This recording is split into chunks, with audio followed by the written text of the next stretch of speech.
Good morning guys! Okay, ito na yung day 2 nung ginawa natin paglilinis or pagwa-water change dito sa 50 gallon natin. So sa mga hindi nakapanood no, paano ko nilinis to, ito guys, ipapakita ko sa inyo.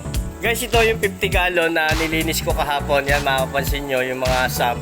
Ang linaw na ng tubig. So yan, ang ginawa ko nga dito, 100% water change. Naglagay lang ako ng asin, then ng water conditioner. Ilalagay ko naman na ngayon itong mga medyas natin, filter foam, mga ceramic, then yung mga lava rock.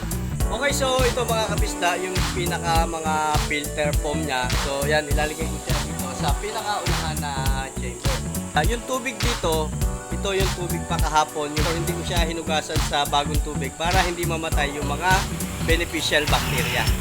Then ito naman mga kapisda, yung mga ceramic or yung mga tinatawag natin na mga yan, yung mga lava ring or yung ceramic ring. Pangalawang chamber ko naman siya ilalagay. Then next naman ito yung pinaka ano niya, lava rock. Then ito naman mga kapisda, maglalagay lang ako ng additional na filter. Okay, so ito mga kapisda, na ilagay ko na yung mga filter foam. Then yung mga ceramic. And then ito yung mga lava rock. At ito yung pinaka filter foam niya para yung mga dumi dito ma-filter nitong filter wool. Then yan mga kapisda, nailagay ko na yung mga filter. At ito pa yung isang tips ko pa na ipapakita sa inyo na mahalagang gawin bago lagyan ng isda. So dito mga kapisda, meron tayong may mga filter foam tayo dito na luma. Ang gagawin ko, kukunin ko yung pinaka filter na to. So ang gagawin ko dito, ilalagay ko na doon sa pinaka tank natin. Dito ko siya ilalagay, then dito ko siya huhugasan. So yan guys, mapapansin nyo, at dudumi rin yung tubig natin. Okay, so yun mga kapisda, makikita natin dito ang labo na ng tubig. Goods lang yan dahil nga dito natin hinugasan yung mga filter foam doon sa kabilang tank.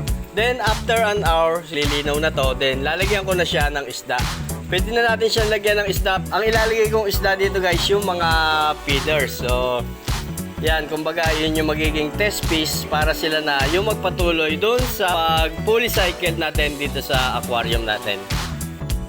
Okay, so ayun mga kapisda, at ganyan lang yung ginagawa ko na pag-cycle dito sa aquarium natin. So yan, kahapon nga, nilinis natin to 100%. Then yun, nailagay ko na yung mga filter. At nalagyan ko na rin siya ng mga beneficial bacteria. Okay mga kapisda, at hanggang dito na lang muna, at sana meron kayo nakakuha na konting idea pag magwa-water change tayo ng 100%. Okay mga kapisda, happy fish keeping!